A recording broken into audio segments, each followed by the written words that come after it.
বন্ধুরা, তোমরা সবাই কেমন আছো? আশা করি সবাই ভালো আছো। তো আমি অনেক ভালো আছি। তো সবাইকে জানাই শুভ জন্মাষ্টমী।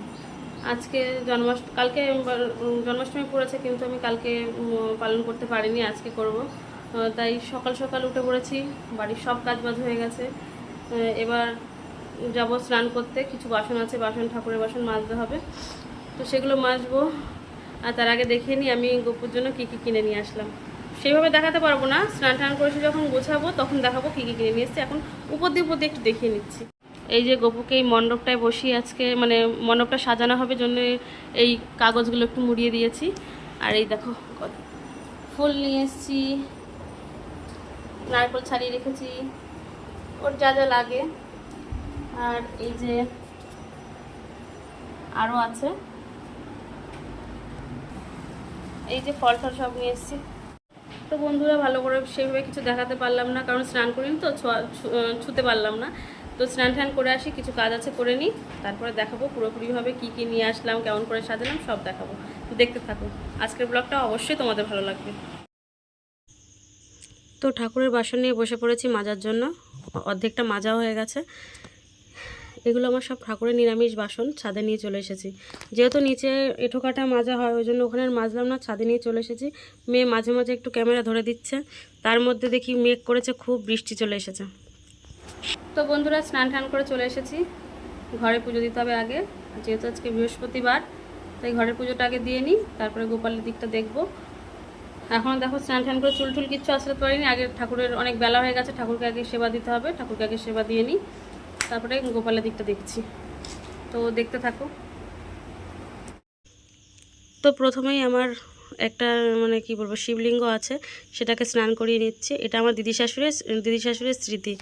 আমার দিদি শাশুড়ি মারা গিয়েছেন, ওনার এই স্মৃতিটা আমার কাছে আছে।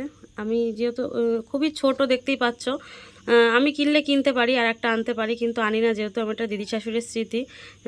ওই জন্য আমি এটাকেই পুজো করি। খুবই ছোট, ওটা খুবই ছোট।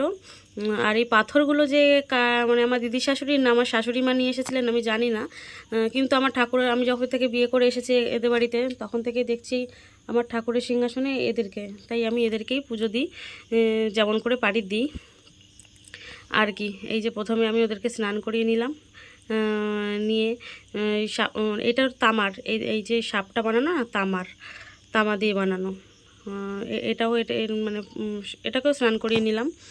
তো তারপরে এটাকে সিংহাসনে দিয়ে দেবো, তার আগে একটু ফুল জল দিয়ে নেব, ফুল বেলপাতা। তো তোমরা সবাই দেখো আমি কীভাবে পুজো দিই, ভুল ত্রুটি হতেই পারে, আমি তো অনেক নিয়ম টিয়ম জানি না, আমি যেমন পারি আমি মন থেকেই করি, যেটুক করি।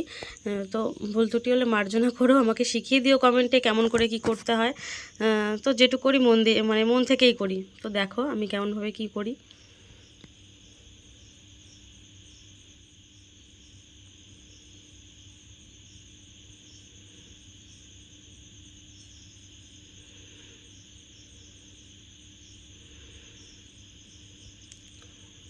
তো ভেবেছিলাম তো এবার গোপুকে মানে গোপুর বার্থডে মানে পালন করব, কিন্তু এত বড় করে বা একটু মানে বড় করে করব না, মানে অল্প কিছু করব, একটু নাড়ু পায়েস এইটুকু অল্প, মানে অল্প কিছু আয়োজন করে করব। কিন্তু আমার বড় মেয়ে তো শুনলই না কথা।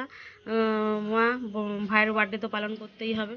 তুমি না, আমার মেয়ে আমাকে বলছে, মা তুমি না আমার আমার জন্মদিন করতে হবে না মা তোমার, তুমি কিন্তু আমার গপুর জন্মদিনটা অন্তত করো মা, করো, এরকম বলে বলে যে নে যা, তোর গপুর জন্মদিন করা হবে। দেখছো এই যে মাথার এখানটায় একটু রং উঠে গেছে। আমি ভেবেছিলাম যে কি যেহেতু সেইভাবে জন্মদিনটা করব না, এমনি অন্য সময় ওকে একটু অঙ্গরাগ করিয়ে নেব, কিন্তু মেয়ের আবদারে আমাকে করতেই হলো, ওই জন্য আর সময় পেলাম না, হুট করে মানে প্ল্যান হয়ে গেল যে করব, ওই জন্য আর মানে কি বলবো অঙ্গরাগটা ভালো করে করতে পারিনি।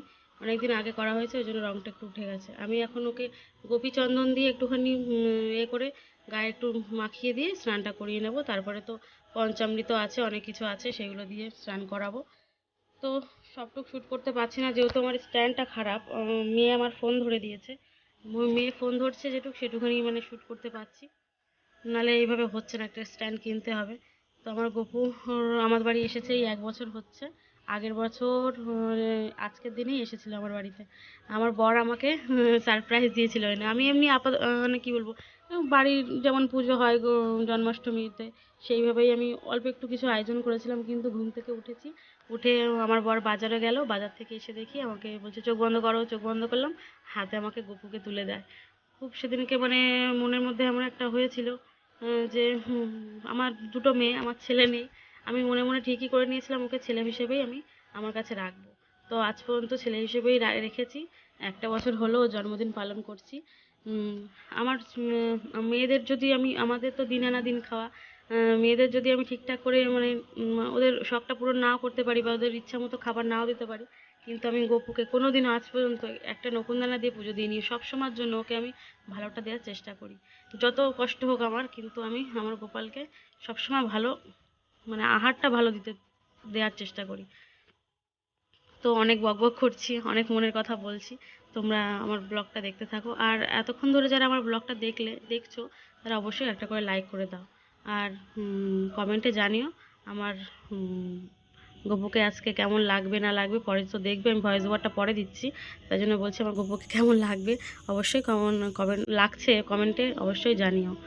তো গোপুর স্নান হয়ে গেছে, আর ওখানেও পঞ্চামৃত দিয়ে আরেকবার স্নান করিয়ে দেবো। তারপরে চলে এসেছে এই যে আজকে যেহেতু বৃহস্পতিবার, তো এই যে ঘরের পুজো তো দিতেই হবে। আমার মা লক্ষ্মী, আমি কোজাগরি লক্ষ্মী পুজো করি। আমাদের এই বাড়িতে কোজাগরি লক্ষ্মী পুজো হয়, দুর্গা পুজোর পর 7 দিন পর যে পুজোটা হয় সেটাই করি। তো লক্ষ্মী ঠাকুর মানে লক্ষ্মী পুজো এসে গেছে সামনে, দুর্গা পুজো এসে গেছে সামনে। তো আমাদের একটা মাটির মূর্তি, এটাকে প্রত্যেক বছর বছর পাল্টানো হয়। আর ওই পাশে সিংহাসনে আছে আমার গৌর নিতাই, কৃষ্ণ, রাধা, ও তারপরে পঞ্চতত্ত্ব, ওরা সবাই ওই পাশের এতে আছে, সিংহাসনে আছে। আর এদিকে সিংহাসনে আমার আছে আমার লক্ষ্মী ঠাকুর, শিব ঠাকুর, আর এদিকে বজরংবলী, আর তোমার ওই আমার কি বলে নামটাও ভুলে যাচ্ছি, দেখছো মাথাটা কেমন খারাপ হয়েছে। আমার বাবা লোকনাথ। এই দেখো বাবা লোকনাথের নামটাই মানে পেটে আসছে, মুখে আসছে না।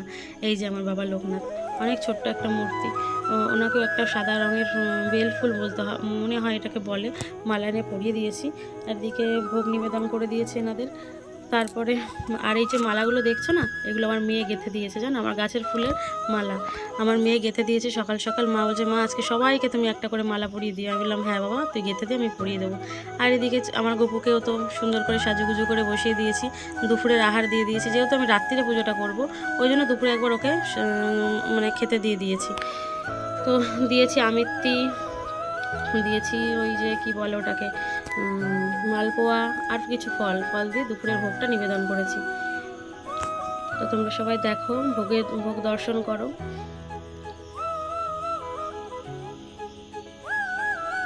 আমার গপুর মুখটা দেখে মনে হচ্ছে আমার গপু আজকে খুব খুশি, আমি অনেক খুশি। আমার বড় মেয়ে তো তার থেকে বেশি খুশি। ওর জামা কাপড় থেকে, ওর গয়নাগাটি থেকে শুরু করে সব আমার বড় মেয়ে চুজ করে করে নিয়ে এসছে। তারপরে চলে এসেছে এই যে ভোগ বানাতে। নাড়ু করেছি, নাড়ু, পায়েস, লুচি, সুজি, আর কী যেন একটা করলাম, তালের বড়া। করতে করতে এই লাস্টে লুচি ভাজছি, তখন দেখি আমার কড়াইটা পুরো কালো হয়ে এসেছে। কিন্তু আমার কড়াইটা কালো না, অনেকটাই পুরো পরিষ্কার কড়াই, কিন্তু কালো এসেছে যেহেতু অনেকক্ষণ ধরে। তো বন্ধুরা, তখন ভোগ টোগ রান্না করছিলাম, রান্না করার পর আর সেভাবে কথা বলতে পারিনি। তো এখন স্নান টান করে নতুন একটা জামা পরে নিয়েছি,